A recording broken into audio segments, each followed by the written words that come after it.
Bible reading. Old Testament. 1 Samuel.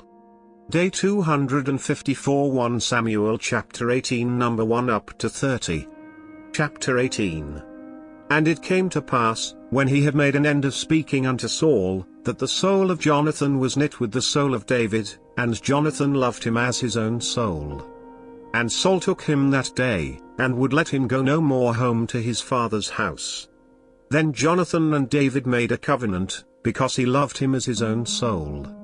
And Jonathan stripped himself of the robe that was upon him, and gave it to David, and his garments, even to his sword, and to his bow, and to his girdle. And David went out whithersoever Saul sent him, and behaved himself wisely, and Saul set him over the men of war, and he was accepted in the sight of all the people, and also in the sight of Saul's servants. And it came to pass as they came, when David was returned from the slaughter of the Philistine, that the women came out of all cities of Israel, singing and dancing, to meet King Saul, with tabrets, with joy, and with instruments of music. And the women answered one another as they played, and said, Saul hath slain his thousands, and David his 10,000s. And Saul was very wroth, and the saying displeased him, and he said, They have ascribed unto David 10,000s, and to me they have ascribed but thousands, and what can he have more but the kingdom? And Saul eyed David from that day and forward. And it came to pass on the morrow, that the evil spirit from God came upon Saul, and he prophesied in the midst of the house, and David played with his hand, as at other times, and there was a javelin in Saul's hand. And Saul cast the javelin, for he said, I will smite David even to the wall with it. And David avoided out of his presence twice. And Saul was afraid of David, because the Lord was with him, and was departed from Saul.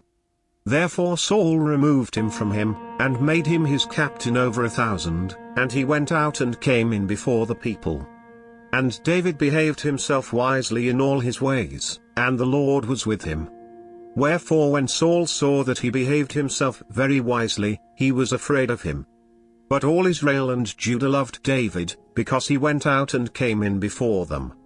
And Saul said to David, Behold my elder daughter Merab, her will I give thee to wife, only be thou valiant for me, and fight the Lord's battles.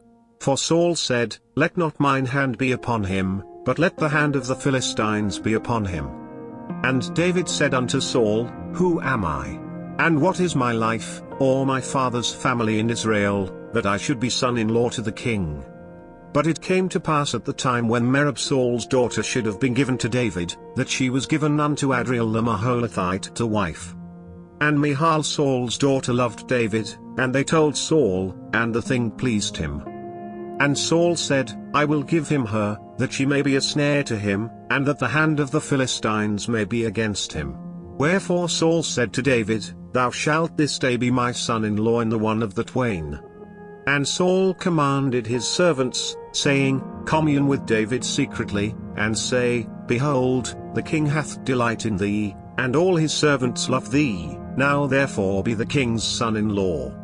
And Saul's servants spake those words in the ears of David. And David said, Seemeth it to you a light thing to be a king's son-in-law, seeing that I am a poor man, and lightly esteemed? And the servants of Saul told him, saying, On this manner spake David. And Saul said, Thus shall ye say to David, The king desireth not any dowry, but 100 foreskins of the Philistines, to be avenged of the king's enemies. But Saul thought to make David fall by the hand of the Philistines. And when his servants told David these words, it pleased David well to be the king's son-in-law, and the days were not expired. Wherefore David arose and went, he and his men, and slew of the Philistines 200 men, and David brought their foreskins, and they gave them in full tale to the king, that he might be the king's son-in-law. And Saul gave him Michal his daughter to wife. And Saul saw and knew that the Lord was with David, and that Michal Saul's daughter loved him. And Saul was yet the more afraid of David, and Saul became David's enemy continually.